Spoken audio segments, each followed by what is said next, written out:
एक बार की बात है, जंगल में भगवान महावीर को अकेले तत्व चिंतन में लीन देखकर एक दुष्ट व्यक्ति उन्हें तकलीफ देने लगा।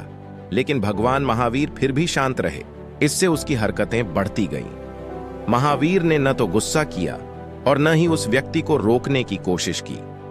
वह तो जीव मात्र के प्रति प्रेम एवं करुणा से भरे हुए थे। उनका मूल मंत्र ही यह था, प्रेम करो, प्रेम में ही परम तत्व छिपा हुआ है। वह सबसे कहा करते थे, यदि कोई तुम्हारा अहित करे तो भी उससे प्रेम करो। वह दुष्ट व्यक्ति भी उनके इन्हीं उपदेशों के चलते उन्हें तकलीफ दे रहा था। वह देखना चाहता था कि कष्ट देने वाले व्यक्ति से वे कैसे और कब तक प्रेम कर सकते हैं। सो भगवान महावीर उनकी हरकतों से अप्रभावित बैठे रहे। दुष्ट व्यक्ति ने जब देखा कि उनके ऊपर कोई प्रभाव नहीं पड़ रहा है, तो वो एक लकड़ी का टुकड़ा लेकर आया और उसने भगवान महावीर के कान में वो लकड़ी का टुकड़ा डालकर खुरच दिया।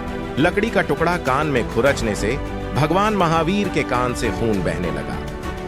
महावीर ने फिर भी कुछ नहीं कहा, तो उस दुष्ट व्यक्ति ने दूसरे कान में भी वैसा ही किया। अब महावीर को हो रही तकलीफ का अंदाजा लगाया जा सकता था। दुष्ट व्यक्ति ने देखा कि महावीर की आंखों से आंसू निकलने लगे हैं। यह देखकर वह दुष्ट बोला, मैंने तुम्हें बहुत कष्ट दिए हैं, तुम्हें पीड़ा हो रही है, फिर भी तुमने मुझे रोका क्यों नहीं? महावीर बोले, पीड़ा मेरे तन को नहीं, मन को हो रही है। दुष्ट व्यक्ति ने कहा, लेकिन घायल तो तुम्हारा तन हुआ है। महावीर ने कहा, तन के विषय में मुझे नहीं मालूम, तुम्हें जो अच्छा लगे वही करो, परंतु तुमने जो कर्म किए हैं उसके लिए तुम्हें जो कितना कष्ट भोगना पड़ेगा, यही सोचकर मैं दुखी हो रहा हूं। मेरी चिंता मेरा तन नहीं, बल्कि तुम्हें मिलने वाला कष्ट है। मैं उसके बारे में सोचकर ही बेचैन हूं। यह सुनकर दुष्ट व्यक्ति उनके चरणों में गिर पड़ा। अब उस दुष्ट व्यक्ति को अपनी गलती अच्छे से समझ में आ गई थी।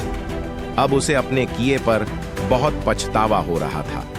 उसे बार बार यही विचार आ रहा था कि मैंने भगवान महावीर के साथ इतना गलत क्यों किया। पर उसे अब सब कुछ अच्छे से समझ में आ गया था और उसने अपनी गलती भी मान ली थी। उसी के साथ उसने निर्णय लिया कि अब